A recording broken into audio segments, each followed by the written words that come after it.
So, ladies and gentlemen, welcome to Season 2 Recapped After the Show, Part 1. Today's episode is hosted by your favorite podcast host, Charming. What's up, guys? I miss all of y'all, and I hope that you guys have had an amazing, wonderful year. 2022 has just been a very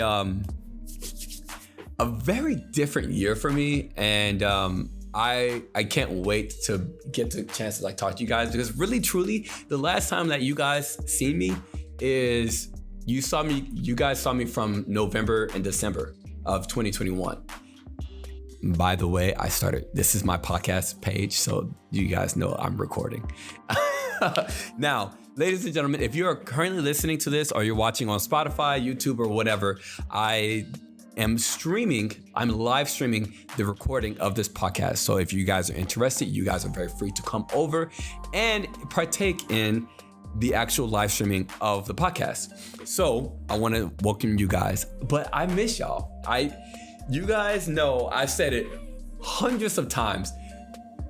Doing the podcast is literally one of the best things that I have been able to partake in and start, because for the podcast is where I can go to talk to you guys, to divulge myself, my emotions. I can also help other people out with my podcast. There's so much of a good platform that I have with the podcast, and I'm just so excited to be back in a studio, which is a new studio. I feel like every season chat, I'm not supposed to call you guys chat. Everyone, I feel like every season that I do the podcast,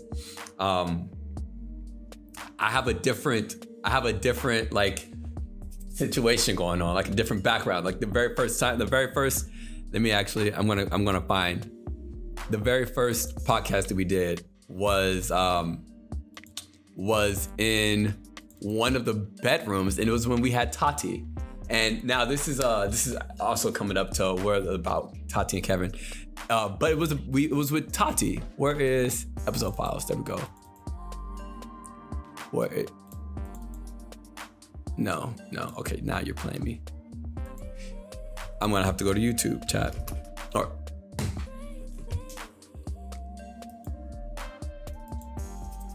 let's go. The very, very, very first podcast episode. Let's go all the way back. Let's go all the way back to the very first one.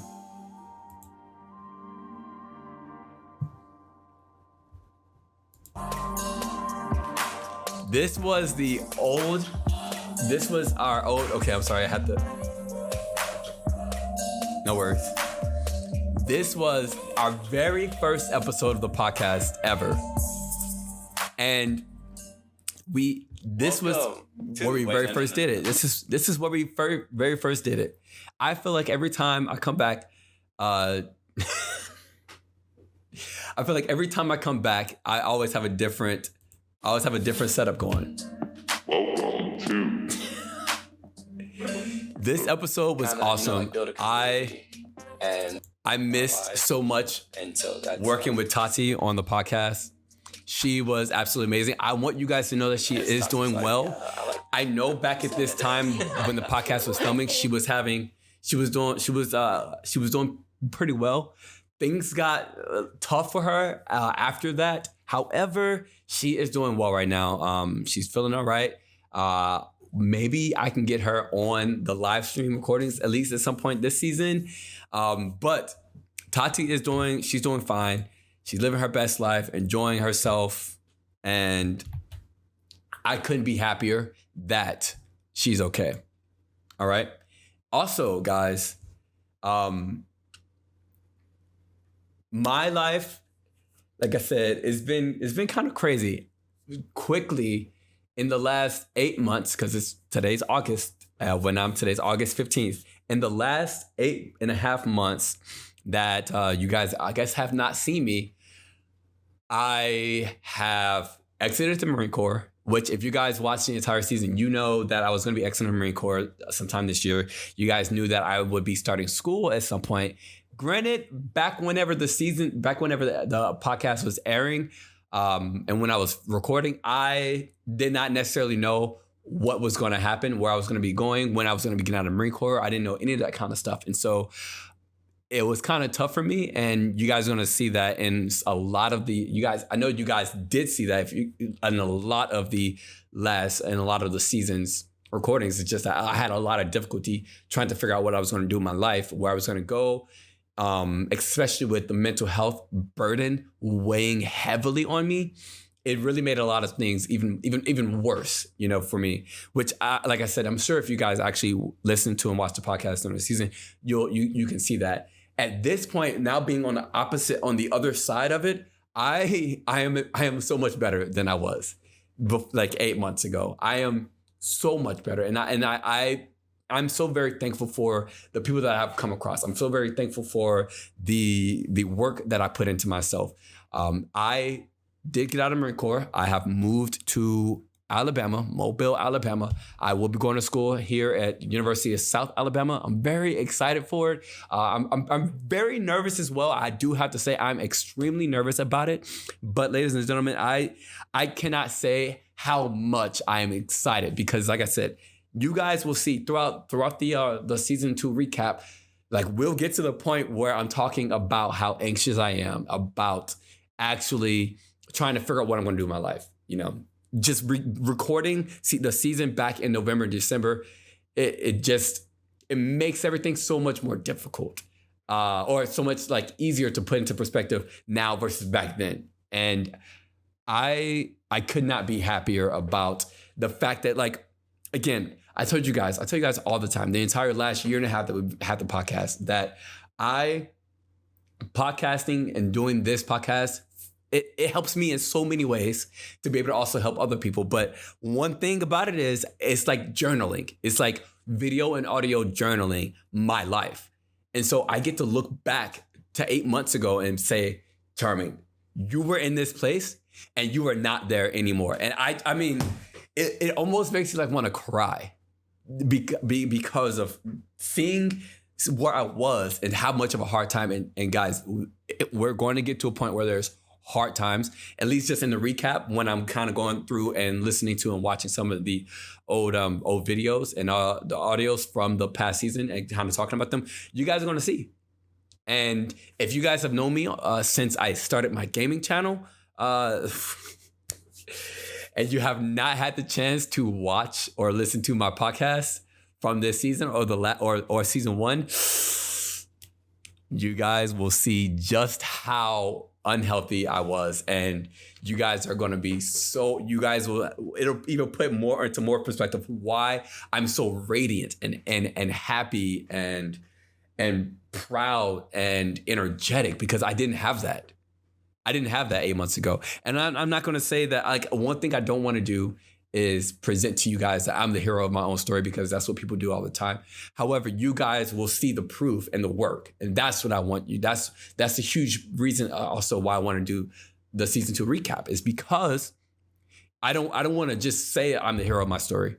I don't want you guys to just say you're the hero of your story. I want you guys to be able to look at the work that that you have done, that you're currently doing, that you will do, and say, I'm going to make it out of whatever it is. And it might suck. And I'm not going to say, like, right now, my mental health is 100%. I'm not going to say that at all. But I can for sure say that every day where I do feel like my mental health is not in the best spot, I do know I've done a lot of work and I'm not in the same spot that I was. And any kind of incremental progress is absolutely universally amazing. Like, I don't know if that's the word I'm trying to actually look for, but it's just it's great. And so I cannot discount that, and I don't want to discount that. But that's why I say, like, it's like video journaling. All right. So, ladies and gentlemen, I talked about Tati. So, it's like I said, Tati's doing great. Kevin as well. You guys can see the topic notes down below. Kevin as well. He's doing amazing. He got out of the Marine Corps. And we had Kevin in our very first episode this season, part of the Human Library. And I'll show you guys what's this? No, what is this? Oh, this is, no. What? audio. Check everybody. Let me figure this out. Where you at, Kevin? Where you at, Kevin? There we go. Okay. Chill. Ladies and this is Kevin right here. So Kevin he was one of my past recruits. And I was so happy to have been able to have him on my podcast this season. So the podcast this season was about I titled it The Human Library. And what the Human Library is essentially a library, except all the books are human beings. And so I had, think about actually 12 or 13 human beings or books come on to the podcast during the season. And I got the chance to like interview, talk to them. We had the chance to play some games, really talk about some perspective bending stuff. And it was just awesome. And it was great to start it off with Kevin. No, I don't clap it first. Huh? I don't clap it first. Wait, no, I do clap first. You're right. Okay, yeah. So I also look at me with no hair. I clap. One of us clap. Oh, okay. I got it.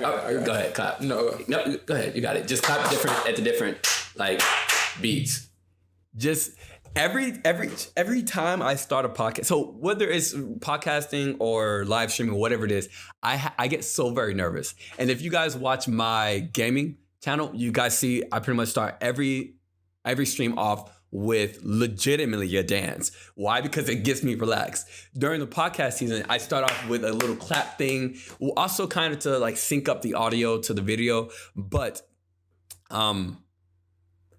Kevin was awesome because it was great to start the season off with him because he had his energy matched mine and we just went back and forth with everything. So it was just so great. Like, okay, whatever. There you go. There we go. Good. All right. Welcome back to the Mental Lab, guys. Welcome back. I am super excited to do this. I've been telling you about it all season. I have been. I've been waiting, kind of learning about them and so invited already. And, who they are today, who they used to be, a lot of that kind of stuff. So I got a really good treat in store for you guys. And make sure you stay tuned for the entire episode because it's going to be jam-packed. I already know it. So I am your host with the least, as you already know. I'm the host of the least. And I'm over here, Kevin. I'm the invited person. He's a go. Personality. So it helped me a lot learn. Let's see. I should say, I don't know what's vibrating. Like we were talking about some crazy stuff. And like it was so good because like I said, so Kevin it was just so fun having Kevin on the show. Like I said, and also not just on the show, but also to start off the season. Like I said, his energy was just really good. We played some really cool games. Tim, happy birthday! Because by the time y'all seeing this, everybody. Actually, I'll probably get this up tomorrow, but on his birthday. Yeah, thank you. But no, I like it. Did they ever deny it? Not want you to go? So Kevin's family actually sent him to a Pray the Gateway camp. Like they were pastors. He's a pastor's son. They sent him to a Pray the Gateway camp, and it was like he talks about his story here. What about you? So first, your experience in the were you inpatient? Was it an inpatient? I was inpatient. Yes. Okay. So where is the Pray the Gateway camp? That's what I want to talk about. Supported us 100%. More early. This is that early. So no, my family knew. So I've been with dudes before, or family was, and I was going to be the example of the family. And then once I told them hey, no, I'm married to a dude. And hey, no, that's not what I believe or this. It was very hard because they like I said, my family still is, but at that moment, it was very judgmental. And it was my family at the moment back then, it was they don't care who's feeling their hurt. They're going to get their point across anyway. Mm. That kind of shit, that kind of stuff, is absolutely toxic, and that's the kind of thing that makes so many people not want to be around their family, but it puts people at such a discourse in their brain, right? Because you have the people that you love, that you grew up with, your family, but then at the same time, they're the people that are also shutting you out, making you feel like an outsider and whatnot, and so really, it's do I stay around them or do I not? Now fortunate enough, Kevin, he really loves his family. They love him. Eventually they came into an agreement, an understanding, I should say. But for so long, it fucked him up. Where he was just always constantly split. And Kevin is diagnosed with bipolar disorder, and he absolutely completely makes sense of all the twists and turns that he quickly has to, where his brain is just consistently at like an emotional dissonance within itself, always fighting itself. But I mean, Kevin is very strong. Like, I'm so very happy, like I said, to have gotten a chance to actually. Do you think? So even though he said that he had a good time, do you still think that you were looking for validation from him? Or at this point, do you think you've gotten over that, looking for validation from others? At this point, I think I have gotten, it depends. I think I got over it. So with my mom, yes, I call her and stuff like that, but if she calls me and she cuts me out and she's like, oh, fuck your marriage, I'll be like, fuck my marriage. Like, I guess so. Before I used to get depressed, cry, drink a whole bottle of Jack Daniels or something, but now. So true. We have to not turn to alcohol and I am guilty of it too, guys. Like, I'm legitimately guilty of it too. Like, one thing too that I've always tried to make sure I do is make sure I say, if I'm not feeling good, I'm not drinking. The only time I drink is if and only if I'm having a good time, like I have something to celebrate. But sometimes I do it. Sometimes I do it because I'm just like, you know what? I'm just gonna drink, whatever. And I did it a few days ago. I was not having a good day or week or at all. Saturday, Sunday, something like that. Saturday. And I decided I'm just going to get drunk with my friend, which, okay, cool. I'll just get drunk with her. But, it does not happen. It does not.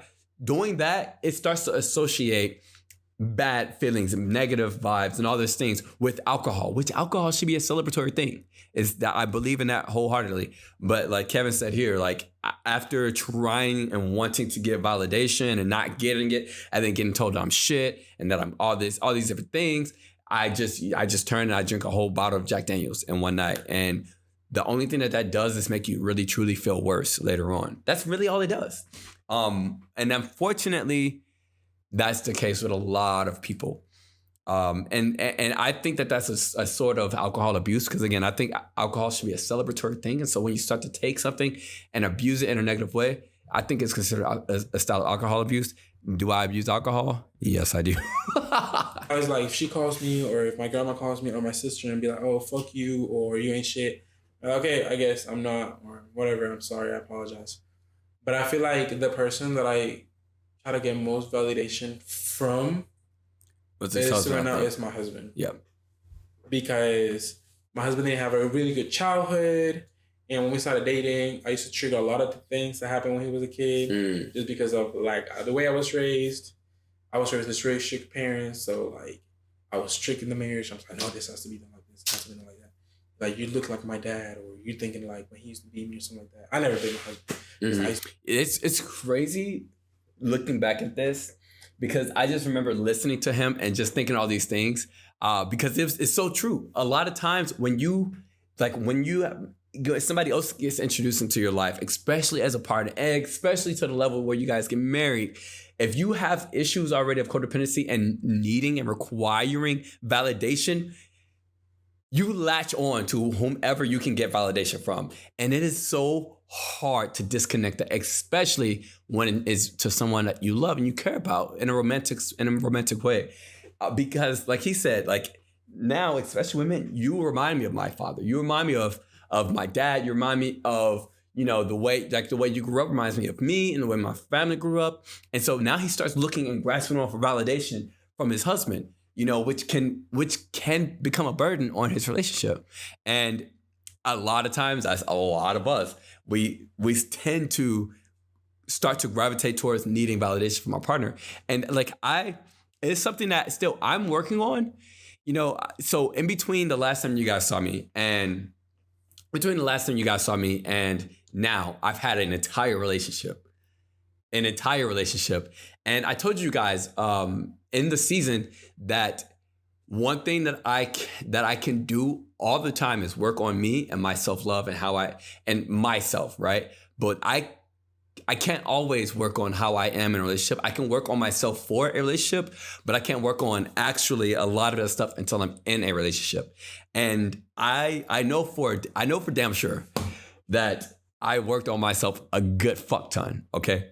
And even because once I got into the relationship, I was so much more aware of things. Like I could identify, spots of insecurities, and not saying that just because I worked on myself, I don't have insecurities, but I'm able to identify what my insecurities are. I'm able to identify my partner's insecurities. I was able, like all that work that I did really showed off during the relationship.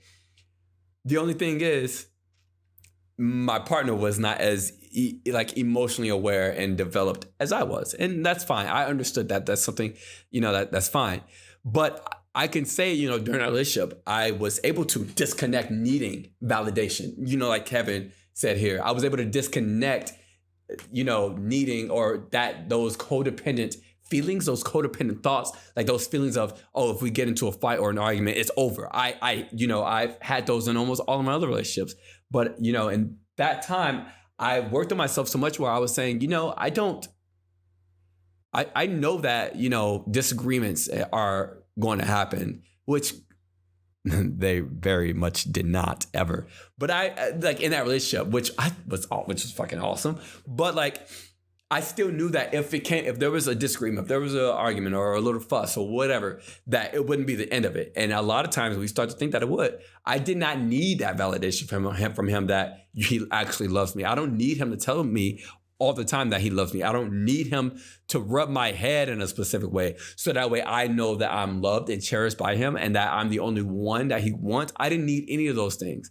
And it was so nice to be free of those thoughts, like that necessity for validation from him, because I've always needed validation from somebody that I was actually with and caring about and caring for, and that we were in a relationship together. I've always needed it.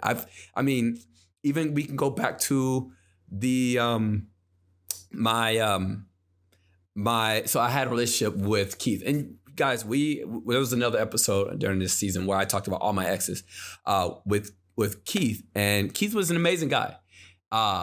He took me to my very first nude beach.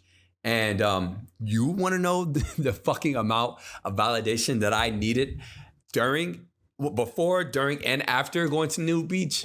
And again, like 5 days later and 6 days later, I needed so much goddamn validation that this motherfucker was down for me and me only, and that I was attractive enough, and I was this, and that like I am worthy enough to be with him. Like, yeah, it took so much validation. And I'm so glad that after all the work that I did last year by myself, being alone, not being alone, but yeah, being alone, being not in a relationship,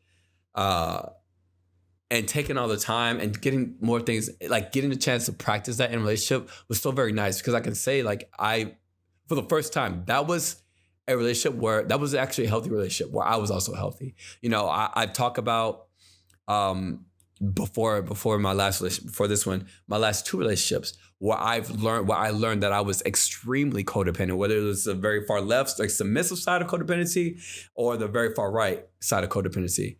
And if you guys don't know what codependency is, I also have another podcast during this season. We'll get to it eventually, where I talk about codependency. And you guys can look it up. It's titled literally All About Codependency. You guys can find the YouTube link down below. But I talked about it, and those two relationships, I showed off the two complete different sides of codependency in both those relationships. And I know for damn sure that shit was not healthy. So I'm just so excited and happy that I could participate in an actual healthy relationship with, and that guy, he was healthy, kind of. It kind of took a turn for the worse, but it didn't take a turn for the worse. It just took a turn where he needed to go grow and all those kinds of things. But for me, it feels really good to be able to say that. So, that's Kevin's story. That was the first episode. Well, that was not the first episode. That was actually the second episode. This actually is the first episode. It was an audio episode. So in the audio episode, I think it was just mostly me introducing everybody back in. Let me go ahead and play a little bit of it.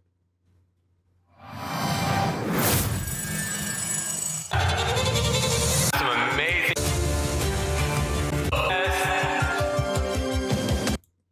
Thank you, Charming. Thank you for the theatrics. She is okay. Like I said, she's as much, Tati, like communal support as possible, all those kind of things. But sometimes you actually, it takes a little bit of money or a little bit of fundraising. I don't know what I'll explain all that much later. And all right. Look, friends, Victor's just passed out, in the tub. And Minnie, my dog, she sleep, where it's extremely difficult for you to wake up. And long story short, well, not long. The result was a really bad overdose that I. Okay. So I started the season. I started the season off with talking about my overdose from back on my birthday. To sleep. So right. I don't know much about. Speaking of which, ladies and gentlemen. Speaking of which, trigger warning. If topics of drugs, overdose, suicide, and a bunch of topics like that triggers you or gets to you, please make sure that you guys seek out support, seek out help. I do understand that those are topics that are tough. Obviously, these are things that I have gone through. I don't talk about things that I have not gone through myself specifically, unless it's somebody else that I've had on the podcast and they talk about it. But I want you guys to understand this is a safe place here that you guys can, feel free to chat and talk about. But if you do need resources, you guys can go to our website, efficientmentallab.com/resources. Speaking of which, while you are triggered, make sure that you find your nearest post office, write a letter, give it straight to the postman, have him send it all the way to Santa Claus's house. And in that letter, make sure that you explain how grateful you are that today started and that you're going to end today alive. Okay? And after you do that, make sure you guys go over to efficientmentallab.com/resources, where you get a whole ton of resources. And they're not just for you when you need, some assistance or some actual emergency assistance. You guys can use it just for maintenance, to find somebody, to talk to people, to get resources to other places, to do all types of things. Make sure you guys check out the website. While you're also over there, make sure you just scroll around the rest of the website and enjoy your time. Now, ladies and gentlemen, let's see what Charming from 8, 9, 10 months ago was talking about. Sleeping psychological pills. Some of the pills that I have taken are for instance, one of the ones for nightmares is for nightmares, not from nightmares. Typically used at a higher dose to, lower blood pressure. So that pill itself is going to lower my blood pressure. And that's what helps my brain while I'm asleep to not get so highly engaged, So I want to say I am happily off of my sleeping pills. Guys, those sleeping pills were the devil for me. Not only were obviously because I just talked about the fact that I talked about my overdose, not only because they were unsafe for me to have in my possession, but also they made me feel like shit. And again, we've talked about medication stigma before. And actually season 1, Tati and I did. We've talked about medication stigma before. And there's a lot of stigmas towards medication that are untrue. But I'm gonna tell you right now, certain sleeping pills, certain of the motherfuckers make you feel groggy as fuck. And not only that, but there was also, I had another sleeping pill that completely fucked up my sinuses. I took them motherfuckers. I couldn't breathe. I couldn't sleep either. It was a sleeping pill to help me sleep, but it fucked up my sinuses. I don't know why. I don't know why I'm heavily medicated. Nightmares, right? So you take so many blood pressure pills, it's going to lower your blood pressure, right? Mm-hmm. Then also, certain one of the other pills I was taking just to help me maintain sleep throughout the night. lowers like my heart rate. Yep. So I have a blood pressure pill to lower my blood pressure, one to lower my heart rate. Steadily at a lower heart rate so that I can, maintain sleep, because I have a hard time, or I have it often while I sleep. I'm waking up throughout the night. And then another one of the pills that I'll take, skip, with your heart rate extremely lowered and your blood pressure extremely lowered, that can send you into almost like a coma type. So what happened? What happened? So, and I told you guys before, I told you guys when I actually aired this, right, about that overdose. I had so many different sleeping pills that I could take to lower so much of my body's like blood and heart rate and all these things that I wasn't attempting to actually overdose. It wasn't my go-to. It was my goal to just go the fuck to sleep, because I was tired of my brain telling me I was garbage and I was ass. I was tired of fucking fighting myself all day, and I had just a horrible day. It was from the sexual health shit bullshit, or not the sexual health, but the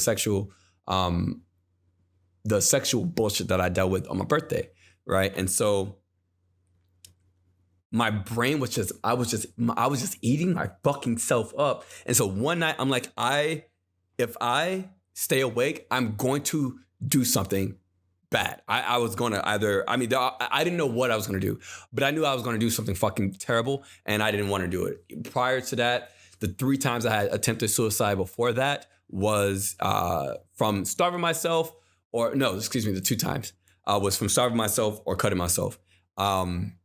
And they were fucking bad. And so needless to say, I was fucking terrified. I was absolutely fucking terrified when I remember being in my tub, not this day that I was recording this, but the day of the overdose. I remember being in my tub feeling like something, like something's going to happen to me. I told you guys before, a lot of my struggles were me versus myself, where I personified a second version of myself, and it was the bad version of myself, the version that did all the stuff to me. That's what I personified, and so it felt like this other person was going to like do something to me while I was in the tub, And so the only thing I could think of is, if I just fucking go to sleep for tonight, I'll be all right. So I was like, I'm going to take a few extra like doses of my medication so I can fucking make sure that I go to sleep and I wake up and it'll be a new fucking day and I won't have to worry about the bullshit that's going on tonight.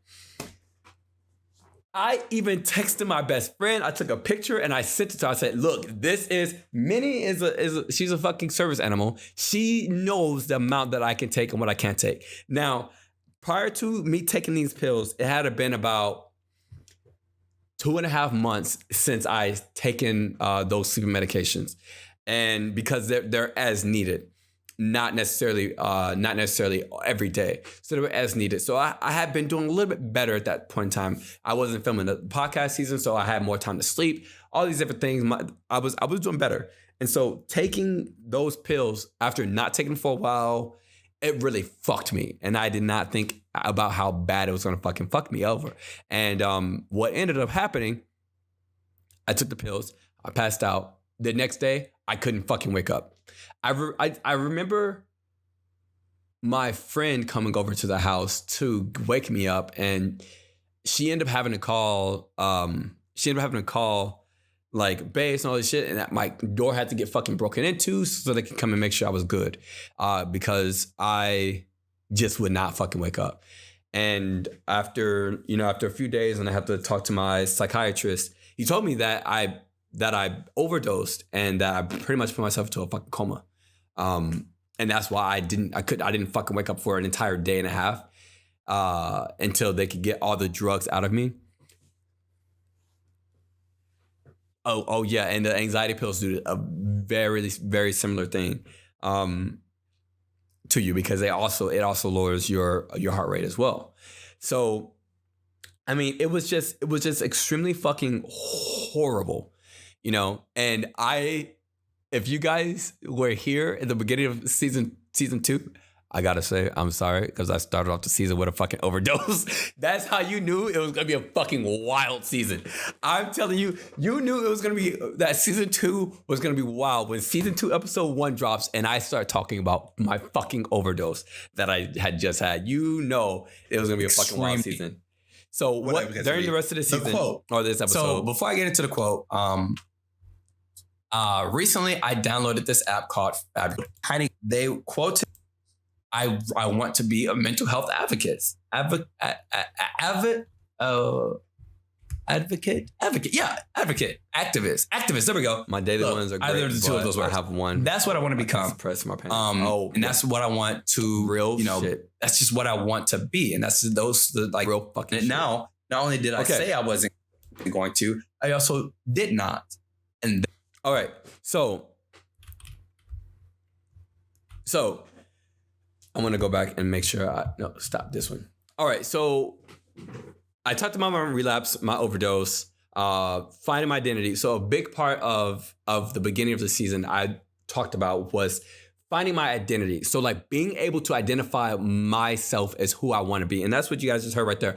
I want who is it that I want to be? I remember my therapist telling me about finding my actual identity and like becoming exactly who I want to become and looking out for it, like looking after it and making that my reality, right? So one thing I knew for damn sure was I want to be a mental health advocate.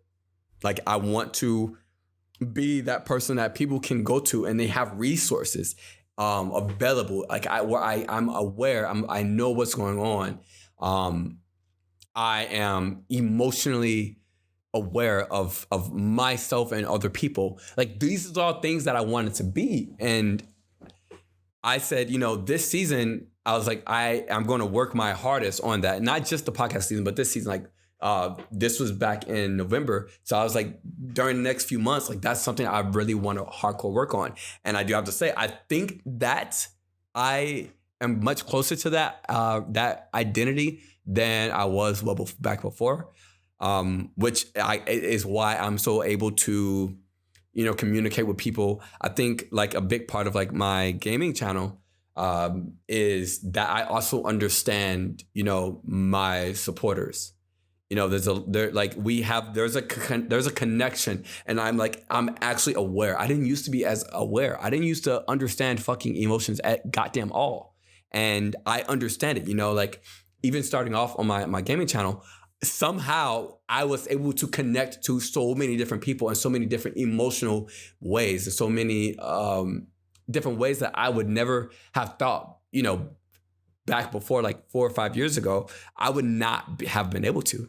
And so I feel like becoming somebody who I feel like is aware of actually what the fuck is going on with people's actual lives and in their brains helps me out so goddamn much with my connections with people. I mean, and again, like a lot of you guys over on YouTube or the people who listen on Spotify, a lot of you guys have commented or let me know that like you guys really relate to a lot of what I say. You guys really resonate, which is amazing. But I know for damn sure before a few years ago that wouldn't have been me. And so with that being my goal, getting that from my counselor to figure out what my identity is and make it my reality, I've been able to really help myself and help out a lot of people with that. During the first episode, I also talked about mental health and Black culture and youth, and I harped on it for I think literally a good 30 fucking minutes in that goddamn first episode. But to sum it up, it wasn't just about Black culture. It was about culture overall, but I can only speak on my Black culture because that's where I came from. I specifically asked a question, and you guys in the chat can explain to me as well. But I specifically asked the question, do you feel like mental health is looked at differently throughout different cultures and reacted to differently? Specifically, I felt like that was it is looked at differently. In Black culture, if there's mental health issues, it's oftentimes downplayed as, oh, you just got a nasty attitude today, or you just been on one for the past fucking few months, or, you know, you just, and if it's been something that's persistent for years, you just get fucking outcasted in the family. A lot of time that kind of shit happens. Some of my friends who were white, I legitimately have friends who are white who will, you know, say that they've never had, you know, significant mental health issues or concerns, and they've never been diagnosed with anything. I have legitimately 4 of them who have been in counseling and in therapy all their lives. And so my question was presented because I was like, do we completely think about it in different ways about what mental health is? And it's like, I definitely fucking think so. Not that, you know, white culture thinks about it in the way that, you know, that these 4 friends of mine, you know, have. But I just think different cultures take care of those conversations very differently. And I think altogether, that's just because of where we all came from even fucking before I was goddamn born, you know? And it could be very, very harmful. Now, I do believe that we are making a fat fucking direction or fat turn in the right direction now, because there's a lot more conversations about mental health nowadays, especially within youth and with families and what as well. Because we can see that there's a lot of youth coming up, and they are much more open with sharing what's going on with them in their brain and whatnot. And so not that, you know, the younger generations have more health concerns than, you know, my generations or above. It's just that society right now is much more open to allowing people to have a voice who are not just fucking grown. A lot of times back in the day, it was, you're not grown, you don't have a say in shit. And now they kind of, there's nothing else that they can fucking, ain't nothing else that they can do. They open their fucking mouth to tell every goddamn thing. And that's a good thing about the younger generation. Also, it could be a fucking bad and annoying thing about the goddamn younger generation. But it's something that is good because really there's so many things that are changing in the world and with society. So I want to bring that up again. I want to present that question. Barriers to getting help is another thing that I talked about during the episode. And another thing I actually asked was, when it comes to getting help, what kind of barriers are there? Like, do you believe that there are barriers that you put up yourself to getting help? Like pride?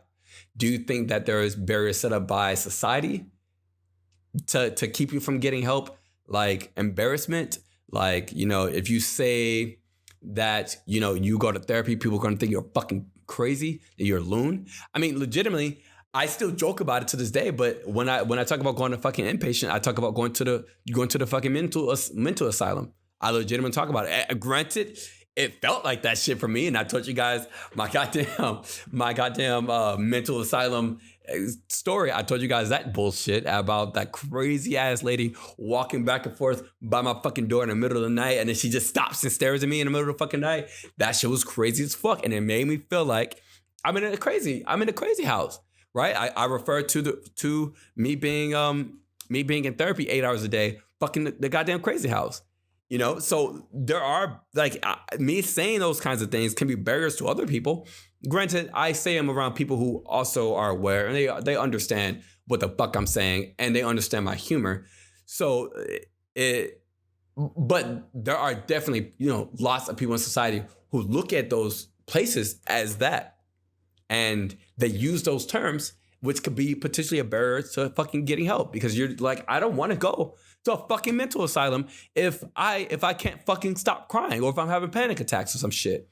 Also, another barrier to help is stigma created by a lot of times the fucking environment, a lot of other people. Stigmas can fuck you up from getting help. And I think medication is one of the most important fucking ways to get help. Not just, I think medication and with also a team of, you know, psychologists, therapists, counselors, psychiatrists, blah, blah, blah, blah. All these are a total combination that can definitely elevate the level of progress that you can make. And there are so many stigmas with medication. There's a lot, and it makes a lot. It made me not want to fucking get any goddamn medication. I think it was like I had one counselor for 9 months. This was before like really my mental health got very bad. Back in 2019 is whenever I had her, and she consistently encouraged me to go to a doctor and talk about medications. She consistently did it, and I just always was telling myself, fuck that bullshit. I get medication. I'm not crazy. Crazy, right? Like I don't need medication like that, but she definitely harped that kind of shit on me. And it was a stigma that kept me, that was that barrier to getting help. You know, so there's so many different barriers to getting help. And it's another thing that we fucking need to break down or get out of our own heads with. And break the cycle. Really, literally the next fucking point, breaking the cycle. So one of the next topic was weddings and envy. So Kevin talked about in the episode, he talked about wedding that he went to and how envious he was of the straight wedding that his parents were like 100% down for and supportive. And I'm going to tell you now, a lot of times when you feel fucking exiled from your family or from whomever, and then they show support to somebody else in so much of a way that that in the same situation that they could have with you, it tears you down. And it builds a lot of resentment, a lot of envy. Like for instance, so I would love to have a fucking kid, right? And naturally, but obviously, with me being a gay man, that's gonna be pretty fucking difficult to do. But my mom, or not my mom, my brother had a kid. So here's the thing, right? I could, and we're just gonna give a hypothetical because I need to get hypotheticals from my own shit. I can't give a hypothetical for somebody else. So let's say my mom is the kind of person who does not support me at all in any fucking way, right? And she, even if I were to have even if I were to adopt a kid, she would not. Let's say like she doesn't love that kid, like she's like that kid's actually her grandbaby. But my brother has a natural kid with a woman, and she was to love that kid with everything. That could start to build a whole lot of fucking envy and resentment in me. Envy at my brother and resentment and probably even my brother and my mom, because that's not the support and love that I got. Now, that's not the fucking case. Again, my mom supports the fuck out of me and she loves me. But that's not the case. I just want you guys to know, put into perspective, into my own perspective. But that's real shit that Kevin was going through and dealing with, and that's also same real fucking shit that other people are going through. You start to build up so much envy, you start to not even appreciate what you actually have, and a lot of times that fucking leans over into worth, and a lot of times it goes over into self-worth, and a lot of times it goes over into breaking down your own fucking self-worth and your own self-value, and then. Not only now did you fucking break it down, now you don't know how much you're fucking worth and your value and all that kind of shit. And it fucking puts you in so much. And that's the kind of shit, you know, and it starts off as a goddamn kid. And so I want to bring that up. I definitely want to bring it up. I already talked about his bipolar disorder diagnosis. I talked about a couple different treatment facilities and family support struggles. So I want to end today on talking about my transformation. I want to say transformation, but really progression is a better word. Like you guys, it's been a little bit since you guys have seen me, and I have to say, while we're recapping the season, you guys are definitely going to see a difference in the way I sound versus the way I sound now versus the way I sounded back then. And it's a huge difference, very huge difference. And I have to say, I'm fucking proud of myself.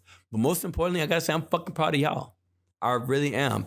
I mean, if you guys are willing to listen to a podcast or watch a podcast about mental health, whether it's you trying to get better for yourself, whether it's you trying to find community, whether you're trying to find truth, whether you're trying to find information for somebody else you care about, that's any move that you guys make towards bettering yourself or anybody else is a move that needs to be recognized and said that I'm proud of.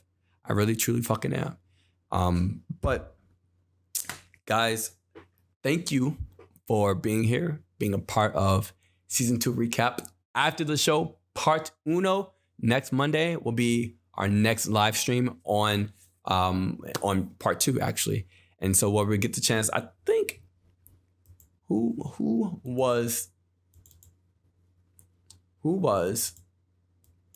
so next part we're going to talk about balancing total health and fitness. I remember that one. And then also on top of that, our second book was Cameron. And if you did not get the chance to see Cameron, I will show you a clip from that now.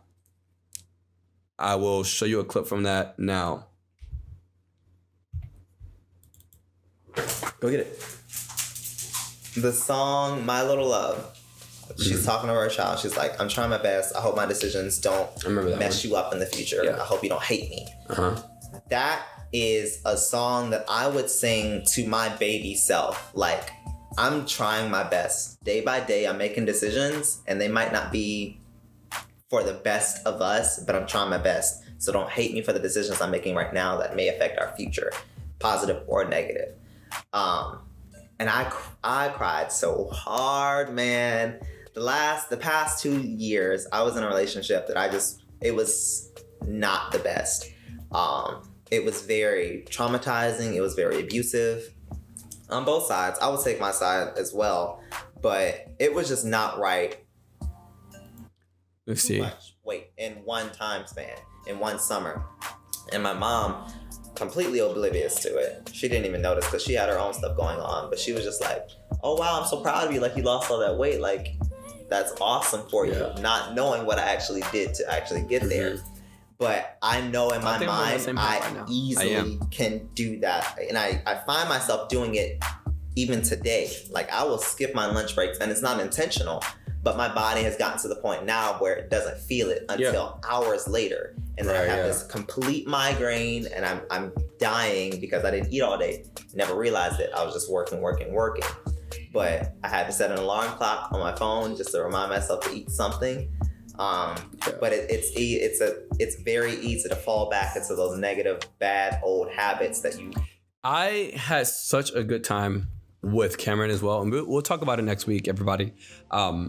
Because he definitely brought a lot of perspectives in, especially because I'm a thin person, and you guys know I struggle with body dysmorphia. It was awesome that bring somebody else in who started off big and slimmed down and talk about their body dysmorphia and their eating disorders. Because me, I was a skinny person that got big, so it was nice to have the contrast. So guys, if you guys enjoy the live stream, if you guys enjoy the content, make sure that you guys show support on whichever platform you guys are watching or listening to this from.